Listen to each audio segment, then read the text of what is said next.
सभी का स्वागत है इंडियन न्यूज में। मैं हूं तनीषा और आइए शुरू करते हैं खबरों का सिलसिला। दुर्ग के कैलाश नगर में प्रधानमंत्री के मन की बात कार्यक्रम का हुआ आयोजन। राज्यसभा सांसद सरोज पांडे हुई शामिल। दुर्ग के कैलाश नगर में एलईडी के माध्यम से प्रधानमंत्री के मन की बात कार्यक्रम का आयोजन किया गया, जहां आम नागरिकों के साथ राज्यसभा सांसद सरोज पांडे व भाजपा कार्यकर्ताओं ने प्रधानमंत्री की मन की बात का श्रवण किया और प्रधानमंत्री नरेंद्र मोदी के द्वारा कही गई बातों और उनके मार्गदर्शन पर सेवा भाव की कार्य करने को प्रेरित किया। मन की बात कार्यक्रम में शामिल होने पहुंची राज्यसभा सांसद सरोज पांडे ने कहा कि प्रधानमंत्री के मन की बात कार्यक्रम का आज सफलतम 8 वर्ष पूर्ण हुए हैं। उन्होंने कहा कि प्रधानमंत्री नरेंद्र मोदी के सफल नेतृत्व में देश निरंतर प्रगति की राह पर अग्रसर हो रहा है, जो उनके देश के प्रति कर्तव्य निष्ठा को प्रदर्शित करता है। सेवा और समर्पण का शानदार 8 साल। आज इस समय हम सब यहाँ पर एकत्रित हैं और जनसेवा और समर्पण के शानदार 8 साल के अवसर पर भारत की जनता के साथ में भारत के प्रधानमंत्री अपनी मन की बात कहते हैं और भारतीय जनता पार्टी का बूथ का कार्यकर्ता उसे सुनने के लिए एकत्रित होता है। यह हम सब के लिए सौभाग्य का विषय है कि हमें एक ऐसे प्रधानमंत्री मिले हैं जो मन की बात और यथार्थ के धरातल पर अपने अनुभवों से या ऐसे कामों को वो अंजाम देते हैं जिससे कि आने वाले समय में महिला सशक्तिकरण की दिशा में, भारत की संस्कृति के विषय पर और आस्थाओं के विषयों को वो और भी सबल करने का प्रयास करते हैं। प्रधानमंत्री जी का ये प्रयास बहुत सफल रहा है और प्रधानमंत्री जी मन की बात के माध्यम से जिन विषयों को रखते हैं, कार्यकर्ता ही नहीं भारत की जनता भी उत्साहित होती है और उन बातों को ध्यान से सुनती है, अमल में लाती है। राष्ट्र आगे बढ़ रहा है। ये भारत के प्रधानमंत्री जी पुरजोर कोशिश के बाद अब उसका परिणाम दिखाई देता है। जनसेवा और समर्पण का 8 वर्षों का ये अभियान अब हम लोगों को पूर्णता की ओर दिखाई देता है। दुर्ग में रविवार को सुहागनों ने वट वृक्ष की पूजा की और निर्जला उपवास कर वट वृक्ष के नीचे बैठकर सावित्री और सत्यवान की कथा सुनकर अपने पति की लंबी उम्र की कामना की। ज्येष्ठ मास की अमावस्या को मनाए जाने वाले वट सावित्री पूजन को लेकर रविवार को सुहागनों ने पूरे श्रद्धा भाव के साथ वट वृक्ष की पूजा की और वट वृक्ष को संकल्प सूत्र बांधकर अपने पति के दीर्घायु होने की कामना की, जिसके लिए सुहागनों ने निर्जला व्रत रखते हुए पूजन के लिए तरह तरह के पकवान बनाए और वट वृक्ष के नीचे पूजा अर्चना कर पति के दीर्घायु होने की कामना की। सुबह से उठकर पहले जो भगवान के लिए जो हम लोग चढ़ाते हैं वो सबकी हम लोग व्यवस्था करके कल से रखे थे, उसको सबकी तैयारी की और मीठा जो भगवान में हम लोग फलाहार करेंगे, पूजा करेंगे, वो सब बना के हम लोग पूरी है और आम का रस है वो सब बना के सुबह भगवान के लिए चढ़ाने के लिए सब रखे हैं, पूजा पाठ करने के लिए। पहले सुबह से उठे, स्नान के फिर व्रत का पारण किए, फिर हम लोग व्रत करने यहाँ मंदिर में आए, फिर पेड़ का पूजा किए वट सावित्री का। उसके बाद आम चढ़ाए, उसके बाद फिर अपना फलाहार किए, पूजा पाठ करके आम रस और पूरी का भोग लगाए और उपवास रखे अपनी पति की लंबी उम्र की आयु के लिए। आज वट सावित्री व्रत हम लोग सवेरे से उठकर स्नान करके उसके बाद अपने घर के देवी देवता हैं उनकी पूजा करके हम लोग पूरे पूजा की थाली तैयार करते हैं, जिसमें रोली, चंदन, आपका फूल और तग्गी पाती बनाते हैं और सूत उसका क्या बोलते हैं रुई का बनाते हैं और ये सब एक व्यक्ति 12-12 पीस चढ़ाते हैं हम लोग। ये सब विधि है और इसमें विशेष रहता है अपने सुहाग की रक्षा के लिए और अपने पति की दीर्घायु के लिए इस व्रत को करते हैं। सुहागनों के द्वारा की जाने वाली वट वृक्ष की इस कथा के पीछे सत्यवान सावित्री का व्यक्तित्व है, जिन्होंने यमराज से भी अपने पति के प्राण वापस ले लिए थे और तभी से वट सावित्री का व्रत रखकर महिलाएं अपने पति के दीर्घायु व स्वस्थ तन की कामना करती हैं। वट सावित्री अमावस्या को व्रत किया जाता है, अपने पति के दीर्घायु के कामना के लिए किया जाता है। इसमें सत्यवान सावित्री की कथा आती है। सावित्री ने यमराज से सत्यवान को बचा करके धरती में लाया था। उसकी आयु अपूर्ण था, 1 ही वर्ष का था शादी के पहले। शादी होने के बाद 1 वर्ष जीता है। उसके बाद यमराज उसको लेने के लिए आता है, लेकिन यमराज से सावित्री बचा लेते क्योंकि वो सती रहती है और यह सत्यवान रहता है।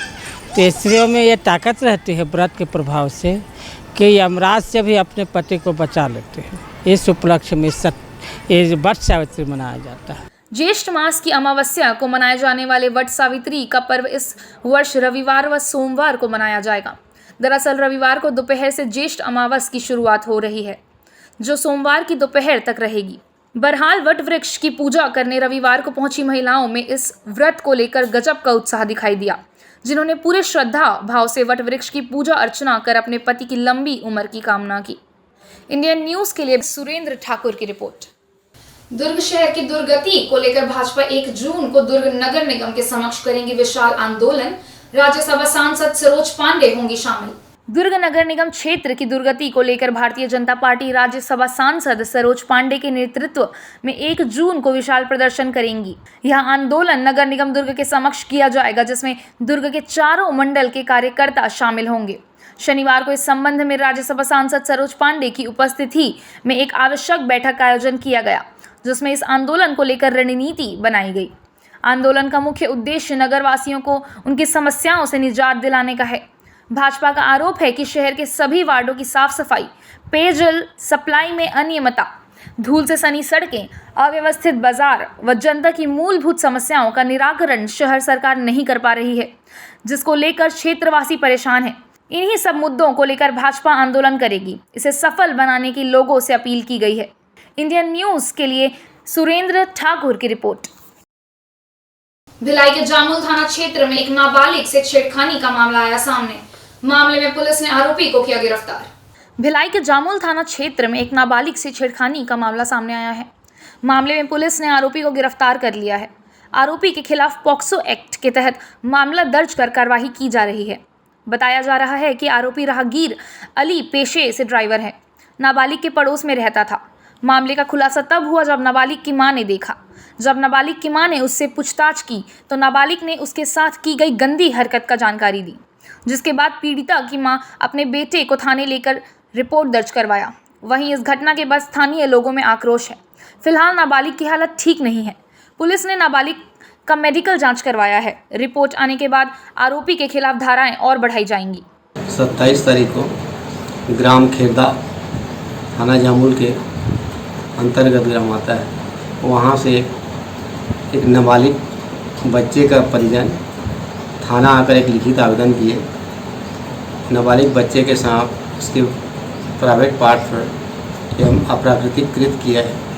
उस रिपोर्ट पर थाना जामुल में आरोपी राहगीर अली के विरुद्ध अपराध पंजीबद्ध कर विवेचना में लिया जाकर आरोपी को गिरफ्तार कर न्यायालय पेश किया गया। जरूरत है तो ऐसे आरोपी पर पुलिस को कड़ी से कड़ी कार्रवाई करनी चाहिए, ताकि इस तरह की हरकत करने से पहले कोई 100 बार सोचे।